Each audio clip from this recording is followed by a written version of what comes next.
야곱이 버드나무와 살구나무와 신풍나무의 푸른 가지를 가져다가 그것들의 껍질을 벗겨 흰 무늬를 내고 그 껍질 벗긴 가지를 양떼가 와서 먹는 개천의 물 구유에 세워 양떼를 향하게 하매 그 떼가 물을 먹으러 올 때에 새끼를 베니 가지 앞에서 새끼를 뱀으로 얼룩얼룩한 것과 점이 있고 아롱진 것을 낳은지라. 아멘. 오늘 말씀의 제목은 상식을 뛰어넘는 하나님의 역사입니다. 한번 따라갈까요? 상식을 뛰어넘는 하나님의 역사. 바울은 이런 고백을 했습니다. 나의 나된 것은 하나님의 은혜입니다. 죄인 중에 괴수와 같았던 나를, 만삭되지 못하여 난 자 같았던 나를 택하셔서 하나님의 자녀 삼아 주셨을 뿐만이 아니라 나 같은 사람을 충성되이 여기셔 여기에 서서 귀한 직분을 맡겨주신 것, 사도로 세워주신 것에 대한 감격을 가지고 바울은 평생을 살았습니다. 그 은혜 때문에 자신의 삶을 바쳤던 것이죠. 자, 오늘 본문에 나오는 야곱도 그런 고백을 했을 것 같습니다. 나의 나된 것은 하나님의 은혜입니다. 야곱은 하나님의 복과 은혜를 받을 만한 사람이 아니었잖아요. 어떤 자기의 잔꾀와 술수를 의지했던 그런 사람이었습니다.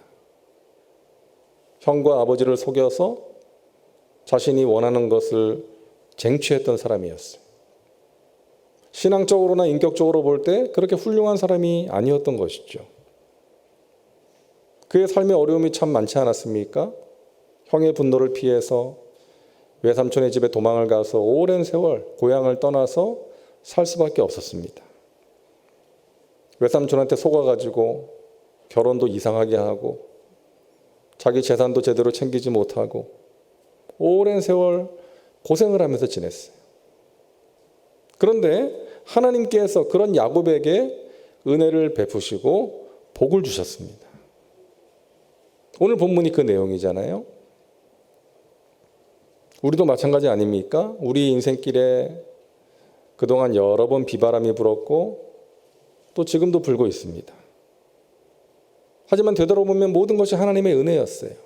그때마다 하나님께서 우리를 붙들어 주셨고 다시금 일으켜 세워주셨고 그 비바람을 이겨낼 수 있는 은혜를 주신 것이죠. 그래서 우리의 인생길을 뒤돌아보면 지금까지 지내온 것 주님의 크신 은혜입니다. 나의 나된 것은 주님의 크신 은혜입니다. 때마다 순간마다 우리에게 은혜를 베푸셨던 그 하나님의 귀한 손길이 있었던 것이죠. 우리가 그 은혜로 지금까지 온 줄로 믿습니다. 오늘 이 밤에도 하나님께서 우리에게 필요한 은혜를 허락해 주실 줄로 믿습니다. 첫째로 우리는 오늘 말씀을 통해서 소원을 통해서 역사하시는 하나님을 보게 됩니다. 소원을 통해서 역사하시는 하나님. 야곱은 외삼촌 라반의 집에서 오랜 세월을 보냅니다. 아마 이런 노래 자주 불렀을 것 같아요. 타양살이 몇 해런가 손꼽아 헤어보니 고향이 그리워도 못 가는 신세. 뭐 이런 노래 불렀을 것 같습니다. 그렇게 오랜 세월 타양살이를 하다가 이제 고향으로 돌아가야 되겠다 이런 마음이 생긴 거예요. 이제는 때가 된 것 같다. 고향으로 돌아가자. 형을 생각하면 아직도 마음이 찜찜하지만 언제까지나 외삼촌과 함께 살 수는 없는 거 아니겠어요? 그리고 하나님의 약속이 있었기 때문이죠. 야곱이 고향을 떠날 때 하나님께서 꿈속에 나타나셔서 하신 말씀이 있었어요. 창세기 28장 15절 우리 같이 한번 읽겠습니다. 내가 너와 함께 있어 내가 어디로 가든지 너를 지키며 너를 이끌어 이 땅으로 돌아오게 할지라. 내가 내게 허락한 것을 다 이루기까지 너를 떠나지 아니하리라 하신지라. 아멘. 내가 너를 지키며 너를 이끌어 이 땅으로 돌아오게 할 것이다. 이 하나님의 약속의 말씀이 있었죠. 하나님께서는 야곱을 향한 계획을 이루시기 위해서, 야곱의 삶 가운데 가지고 계신 하나님의 뜻과 계획을 이루기 위해서 야곱에게 이제 고향으로 돌아가야 되겠다라는 마음이 들게 하신 거예요. 여러분, 우리의 마음에 어떤 소원함이 생길 때가 있죠. 그 소원함, 무언가에 대한 간절함이 생길 때가 있어요. 하나님이 주시는 마음일 수 있다는 것입니다. 우리가 잘 아는 빌립보서 2장 13절 말씀이 있죠. 같이 읽겠습니다. 너희 안에서 행하시는 이는 하나님이시니 자기의 기쁘신 뜻을 위하여 너희에게 소원을 두고 행하게 하시나니. 아멘. 하나님께서는 하나님의 뜻을 이루실 때에 우리의 마음에 소원을 두고 행하게 하신다는 거예요. 기도하는 사람들의 마음에 생기는 소원, 이거 예사롭지 않은 것입니다. 하나님이 주신 소원일 수 있다는 거예요. 우리를 향하신, 우리의 가정을 향하신, 우리의 일터를 향하신, 우리 교회를 향하신 하나님의 뜻을 이루기 위해서 기도하는 사람들에게 하나님께서 어떤 소원을 주셔서 그 소원을 따라 행하게 하신다는 것입니다. 제가 2003년, 4년 그때 오래전이죠. 성북교회, 그때는 성북 성전이었죠. 지성전. 이제 총무 목사로 사역을 하고 있었는데 그때 청년 사역에 대한 어떤 소원함이 생기더라고요. 많은 주의 종들이 사실 물론 하나님이 주신 은사에 따라서 사역지에서 사역을 하지만 교구 사역을 희망하는 경우도 있고 또 기관 사역을 희망하는 교역자들도 있는데 그때 저는 이제 기관 사역을 하다가 교구 사역을 한 지 한 3년 정도밖에 안 됐는데 다시금 어떤 청년 사역에 대한 소원함이 생기는 거예요.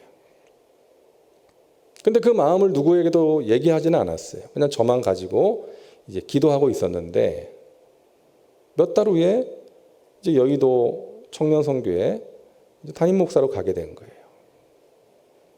그 사역하시던 목사님이 다른 곳으로 옮겨지게 되면서 이제 청년 사역의 경험이 있었던 저를 이제 그쪽으로 발령을 교회에서 낸 거예요.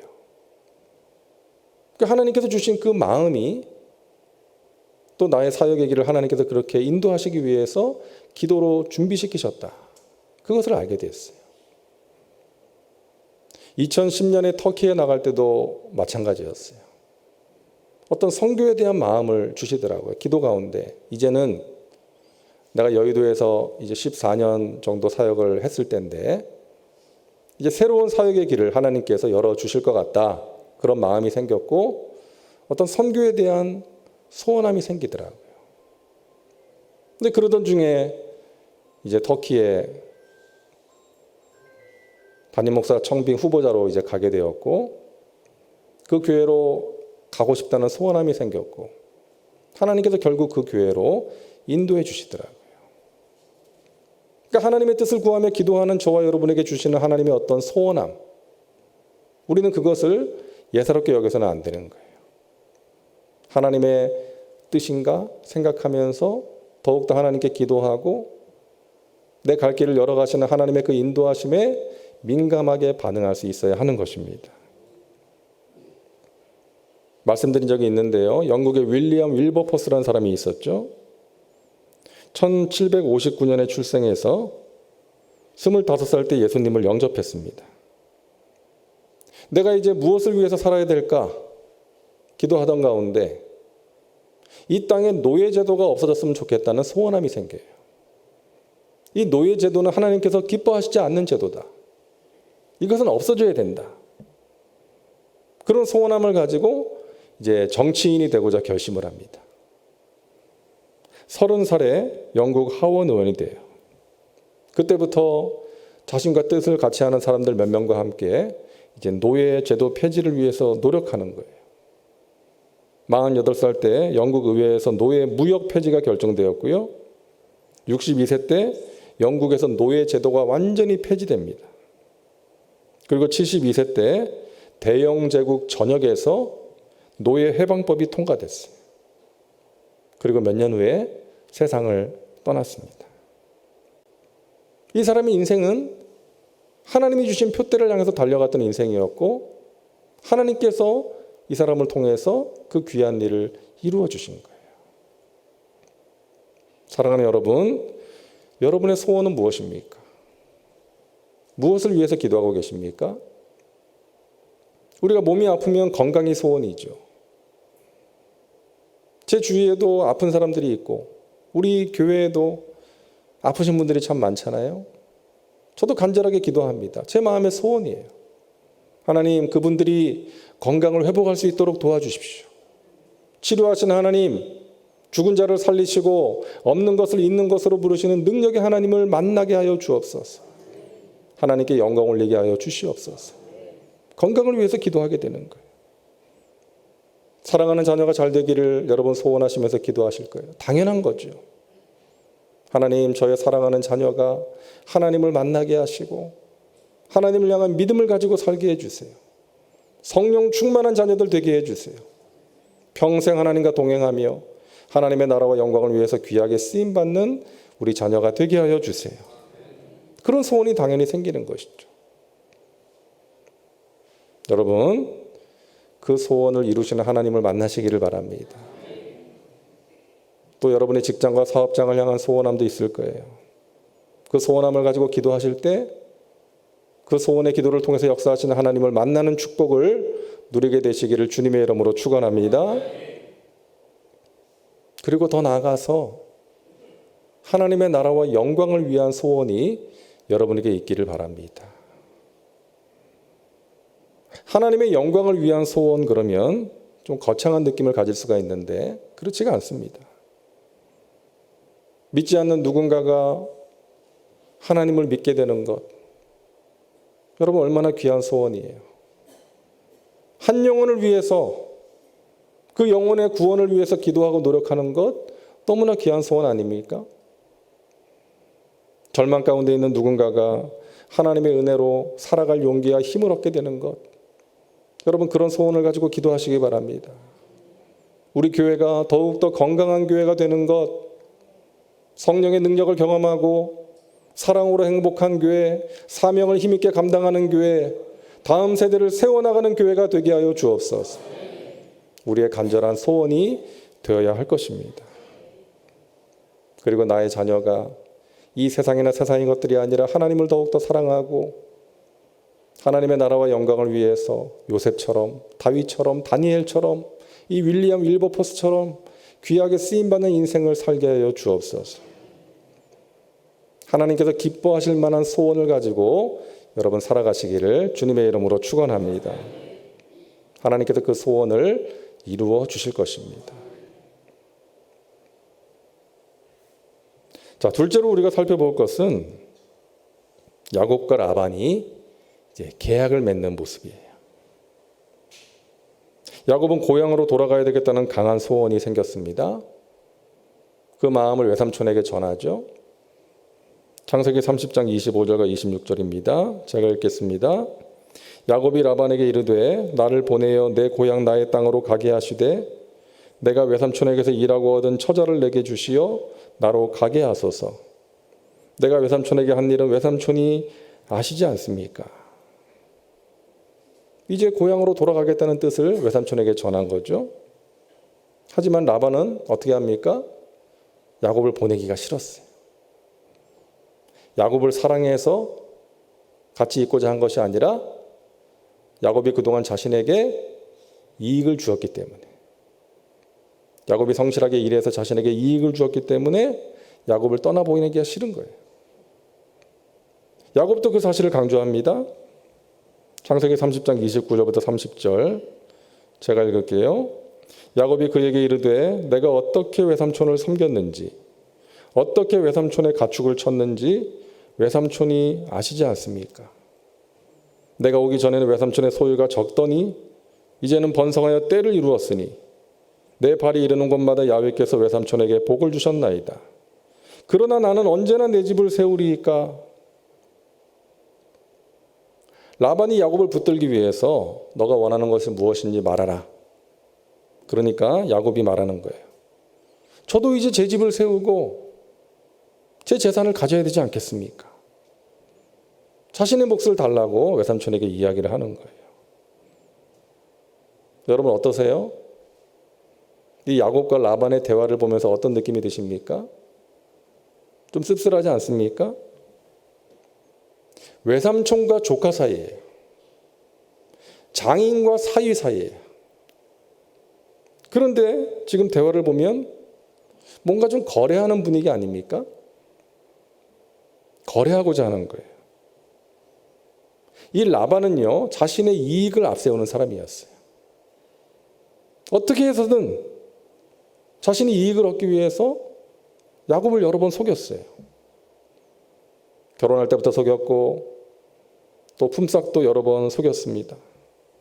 창세기 31장 7절에 그대들의 아버지가 나를 속여 품삯을 10번이나 변경하였느니라.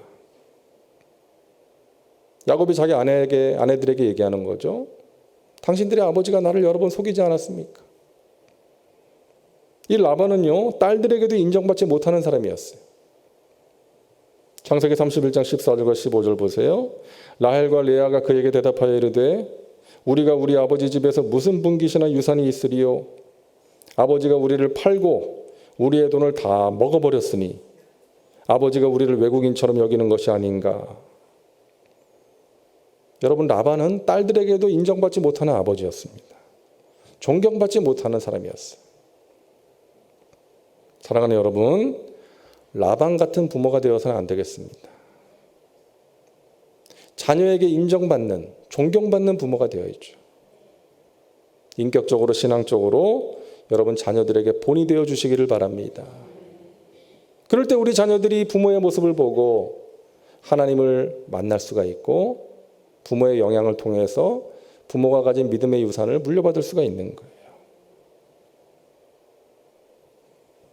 야곱은 자신의 몫으로 양과 염소 중에 아롱진 것, 점이 있는 것, 검은 것을 자신에게 달라고 말합니다.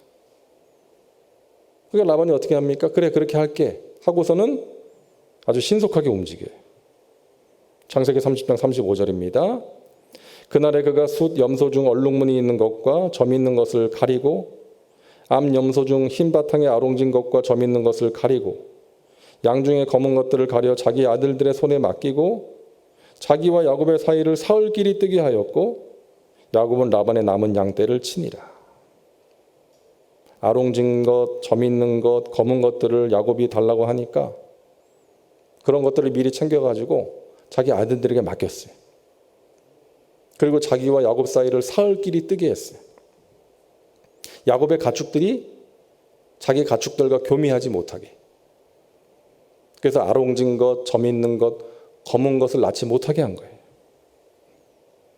야곱은 나머지 양들, 아마 병들고 시원찮은 양들이었겠죠? 그런 양들만 가지게 된 거예요. 여러분, 라반의 모습을 보면서 우리는 인간의 탐욕과 교활함과 이기심을 보게 되는 것입니다. 여러분, 라반이 하나님 앞에서 신실한 사람이었다면 하나님께 기도하고 하나님의 뜻이라면 야곱을 보내줬어야죠. 그동안 수고한 것에 대한 보상을 주고 충분히 주고 축복성 불러주면서 고향으로 돌아가게 해줘야 되는 거 아니겠어요? 그런데 끝까지 자기 것을 챙기려고 하는 거예요. 여러분, 우리 모두에게 이런 마음이 있다는 것 우리는 인정해야 됩니다. 자기만을 생각하는 이기심이 있다는 거예요. 그런 마음이 성령에 의해서 다스려야 되는 거예요. 다스려져야 되는 것입니다. 그것이 성령 충만한 사람이에요. 여러분, 우리나라 선교 초기에 선교사 하면 생각나는 이름 있지 않습니까? 언더우드와 아펜젤러. 이 언더우드는 장로교 선교사고요. 아펜젤러는 감리교 선교사예요. 근데 공교롭게도요, 이 두 사람이 같은 배를 타고 같은 날 조선 땅에 도착을 했어요. 그래서요, 장로교와 감리교에서는요, 누가 먼저 조선 땅을 밟았느냐, 상징적인 의미가 있기 때문에 언더우드다, 아펜젤러다, 이런 논쟁이 잠깐 있은 적도 있었습니다. 그러니까 후대 사람들에게나 이게 중요한 거지 당시의 언더우드나 아펜젤러에게는 그것이 중요한 게 아니었어요. 교단은 달랐지만 두 사람은 아주 아름다운 협력 사역을 이루어 나갑니다. 함께 성경 번역을 시작합니다. 1887년 2월 7일 언더우드 선교사의 집에서 성경 번역위원회가 조직이 돼요. 이것이 오늘날 대한성서공회의 모체가 되었습니다. 최초로 조선 땅에서 아펜젤러 선교사의 딸들이 세례를 받았어요. 그 세례식에서 아펜젤러가 집례를 하고요. 언더우드가 옆에서 도와줍니다. 그리고 같은 해에 조선인 최초로 노춘경이라는 사람이 세례를 받게 되었는데 그때는 언더우드 선교사가 집례를 하고 아펜젤러가 옆에서 보좌를 합니다. 그리고 같은 날 오후에 언더우드 선교사의 집에서 이제 외국인들을 대상으로 주일 예배가 시작됐어요. 근데 그때 언더우드가 사회를 보고 아펜젤러가 설교를 합니다. 우리나라 역사신학자인 이덕주 교수님이요, 이 두 선교사에 대해서 이렇게 정의를 내리더라고요. 두 선교사의 머릿속에는 자신의 교단과 선교부를 초월하는 하나된 교회를 지향하는 분명한 선교 의식이 있었다. 자신의 교단을 초월하는 하나된 교회를 지향하는 분명한 선교 의식이 있었다. 이런 말을 했습니다. 여러분 한번 생각해 보세요. 어떤 예배에서 제가 사회를 보고 다른 제자교회 목사님이 설교를 한다. 그럼 여러분 좀 기분 나쁘지 않겠어요? 왜 우리 목사님이 사회를 보고 왜 저 목사님이 설교를 하지? 예를 들어서 저 뭐 분당교회 목사님이나 성동교회 목사님이 설교를 하는데 제가 사회를 본다. 그럼 여러분 별로 마음이 기쁘지 않으실 것 같아요. 물론 그런 일은 없습니다. 그런 일이 있을 수가 없어요. 왜? 그걸 생각하기 때문에. 어떤 예배를 준비할 때 그런 거를 신경을 쓰는 거죠. 누가 어떤 순서를 맡고 순서를 안 맡으면 서운해하고. 근데 여러분 생각해 보세요. 그게 그렇게 중요한 일인가요? 누가 설교를 하고 누가 사회를 보고 그게 그렇게 중요한 일일까요? 하나님께 드리는 예배인데 오늘날은 그게 중요한 게 돼버렸어요. 제가 말씀드렸죠? 우리 교회에서는 참 아름다운 모습이 있다고. 후배가 말씀을 전하는데 선배가 찬양 인도를 합니다. 그런 모습이 새벽에 있었어요. 지금은 설교자가 찬양 인도까지 하는데 얼마 전까지는 후배가 말씀을 전하는데 선배가 찬양 인도했어요. 아시죠? 여러분 그런 모습이 정상 아닙니까? 아펜젤러와 언더우드가 그런 것들을 중요하게 생각을 했다면 협력사역 할 수 있었겠어요? 못했을 거예요. 성경 번역도 따로 했을 것이고 세례식도 따로 했겠죠. 그러면서 누가 더 많이 세례 줬냐 경쟁했을 거예요. 우리 장로교 선교사가 최고다, 감리기 선교사가 최고다 그러지 않았겠어요?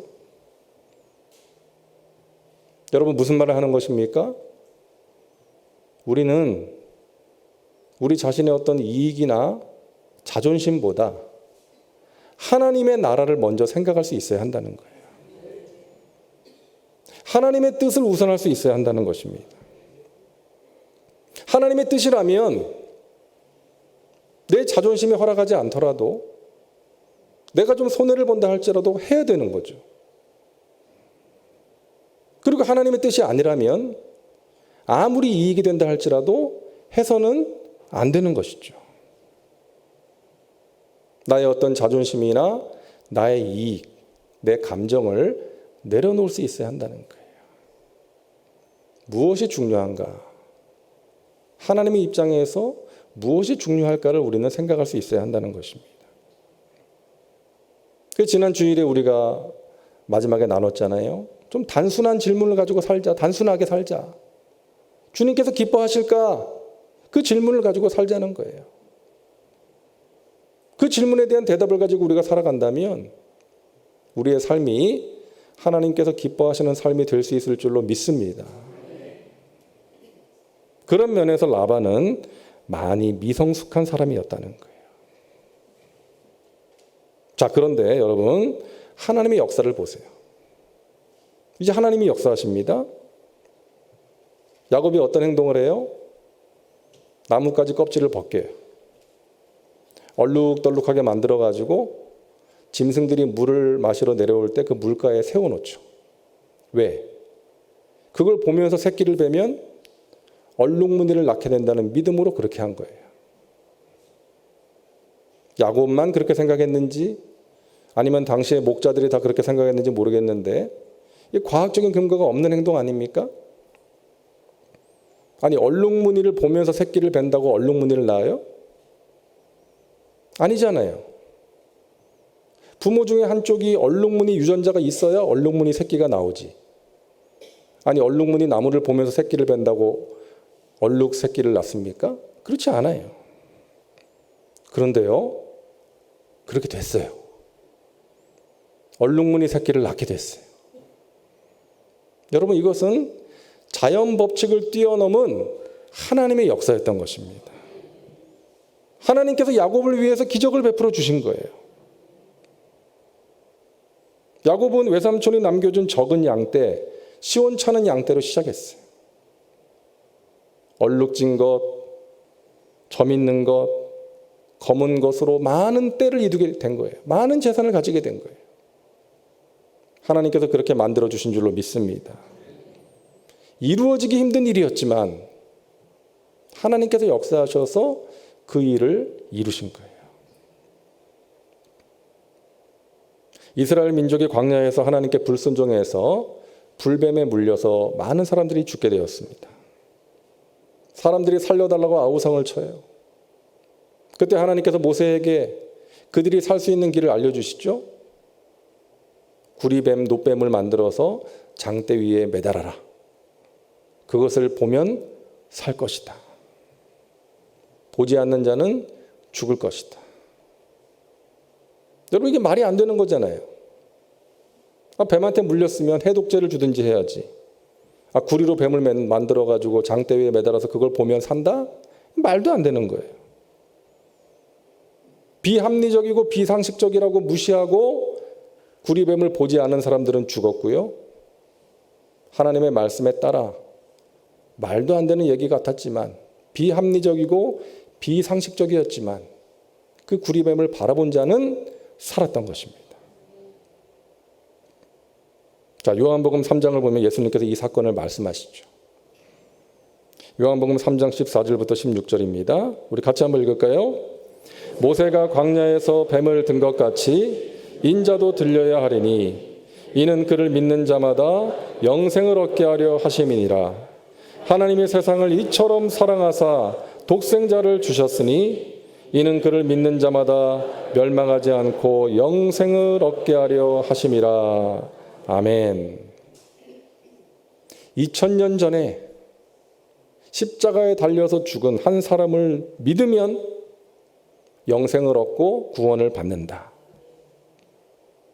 여러분, 인간의 상식으로 보면 이건 말도 안 되는 얘기죠. 이해할 수 없는 얘기예요. 불뱀에 물린 사람이 구리뱀을 바라보면 낫는다. 이것과 다를 바가 없는 거예요. 하지만 불뱀에 물린 사람이 장대 위에 매달린 구리뱀을 바라보았을 때 살 수 있었던 것처럼 십자가에 달리신 예수님을 바라보고 믿는 사람은 구원을 받게 되는 것입니다. 많은 사람들이 그 사실을 상식적이지 않다고 논리적이지 않다고 믿지를 않아요. 하지만 우리는 믿죠. 은혜입니다. 2000년 전에 십자가에서 죽으신 그 예수님을 믿으면 죄에서 구원받고 영원한 생명을 얻는다. 이 사실을 믿는 우리는 하나님의 놀라운 선물을 받은 사람들인 줄로 믿습니다. 믿겨지는 것이 은혜인 거예요. 많은 사람들은 이해가 되지 않는다고 말합니다. 하지만 하나님은 이해의 대상이 아니라 믿음의 대상인 거예요. 하나님의 말씀을 믿어야 되는 것입니다. 그리고 믿어지는 것이 은혜인 것입니다. 여러분, 우리 하나님은 지금도 살아계셔서 우리의 삶 가운데 성실하게 일하고 계심을 믿으시기를 바랍니다. 우리가 생각하지 못한 방법으로 역사하고 계십니다. 상식을 뛰어넘어서 초자연적으로 역사하고 계시는 거예요. 고원영 목사님의 간증을 말씀드리고 말씀을 마치겠습니다. 이 목사님이 미국 LA에서 이제 신학 공부를 하실 때에 캘리포니아 세크라멘토에 있는 한인교회에서 이제 주일마다 설교를 좀 해주세요. 부탁을 합니다. 한인교회 가운데는 이제 목사님이 안 계신 그런 교회들이 종종 있어가지고 목사님 주일마다 와서 좀 말씀을 전해주세요. 그래가지고 이 목사님이 하나님의 부르심으로 믿고, 워낙 교인 수가 적어가지고 사례비도 제대로 받을 수 없는데 이제 하나님께서 부르신다는 그 믿음 가지고 또 설교를 할 수 있다는 그 설교 훈련을 받을 수 있다는 생각으로 매 주일마다 열심히 가서 하나님의 말씀을 전했습니다. 이제 하루는 예배를 마치고 이제 LA로 돌아와야 되는 거예요. 차를 몰고 돌아와야 되는데 이 차에 기름이 거의 없는 것을 그때 발견하게 됐어요. 떠나기 직전에. 근데 자기 주머니에 $1밖에 없었대요. 뭐 카드도 없고. 혹시나 좀 돈을 빌려볼까 하고 교회 갔더니 아무도 없고 다 이제 떠났어요. 아무도 없더래. 어떻게 합니까? 교회 강단 앞에 무릎을 꿇고 하나님께 기도했답니다. 하나님, 제 사정과 형편 하나님 아시잖아요. 저 이제 가야 되는데 기름이 얼마 남지 않았습니다. 하지만 하나님을 향한 믿음으로 출발하겠습니다. 그 차를 몰고 출발을 했대요. 한 1시간쯤 달려간 후에 이제 산을 넘어가야 돼. 근데 그 전에 주유를 해야만 돼요. 주유하지 않으면 저 산을 넘어갈 수가 없는 거예요. 중간에 차가 멈추게 되는 거예요. 낭패를 당하는 거예요. 그 마지막 주유소에다가 차를 대놓고 이제 의자에 앉아서 기도를 하고 있는데 얼마 후에 한 미국 중년 신사가 자기한테 오더니 당신 목마르세요? 라고 묻더래요. 뭐 음료수를 하나 사줄 생각이었는지 목마르시냐고. 이 목사님이 아니요, 제가 아니라 이 차가 목이 마릅니다. 그러면서 자기가 사실은 이제 공부를 하는 목사인데 이제 이렇게 교회 와서 말씀을 전하고 이제 돌아가야 되는데 기름이 떨어져서 이러고 있다. 하지만 하나님께서 인도해 주실 거라는 믿음을 가지고 출발해서 가는 중이다. 근데 그런 이야기를 했는데 이 중년 신사가 감동을 받았는지 주유를 만땅으로 해주고 또 저녁 식사까지 사주더래요. 그러면서 자기가 이제 산호세 침례교회 집사라고 자신을 소개하면서 연락처를 달라 그러더래요. 나중에 연락하겠다. 근데 정말 이분이 나중에 연락을 했더래요. 우리 목사님께 말씀을 드려놨으니까 언제 우리 교회 와서 말씀을 전해달라. 그 교회 가서 말씀을 전할 수 있었고 또 여러 교회에 연결이 돼가지고 가서 말씀을 전하고 그 교회들에서 이 목사님의 학비를 후원해 줘가지고 그 미국 유학 생활을 무사히 마칠 수 있었다는 그런 간증을 들었습니다. 그러니까 하나님께서 역사하신 게 너무나 놀라웠다는 거예요. 그렇게 차에 기름이 떨어지게 된 상태에서 그분을 만나게 하셨고 그분을 통해서 많은 교회들이 연결이 돼가지고 자신의 유학생활 무사히 마칠 수가 있었다는, 하나님께서 행하신 일이 너무나 놀랍다는 그런 간증이었습니다. 사랑하는 여러분, 하나님 살아계십니다. 저와 여러분의 삶 가운데 성실하게 일하고 계심을 믿으시기를 바랍니다. 상식을 뛰어넘어서 우리 인간의 이성을 뛰어넘어서 역사하시는 그 하나님의 섭리와 하나님의 능력을 믿으심으로 날마다 승리의 삶을 살아가시기를 주님의 이름으로 축원합니다. 기도합니다. 좋으신 하나님, 오늘 이 밤에 저희들 하나님을 예배하고 기도하게 하시니 감사합니다. 야곱의 모습을 통해서 인간의 상식을 뛰어넘어 역사하시는 그 하나님의 은혜의 역사를 보게 하시니 감사합니다. 하나님 지금도 살아계셔서 우리와 함께 하시고 우리의 삶 가운데 하나님의 선하신 뜻을 이루기 위해서 성실하게 일하고 계심을 믿습니다. 그 믿음으로 이 밤에 기도할 때 하나님 저희들의 영혼을 새롭게 하여 주시고 저희들의 믿음을 회복시켜 주시고 소망 중에 즐거워하며 환난 중에 인내하며 기도에 항상 힘쓰므로 하나님이 주시는 승리의 삶을 살아갈 수 있도록 인도하여 주시옵소서. 감사드리며 예수님의 이름으로 기도하옵나이다. 아멘.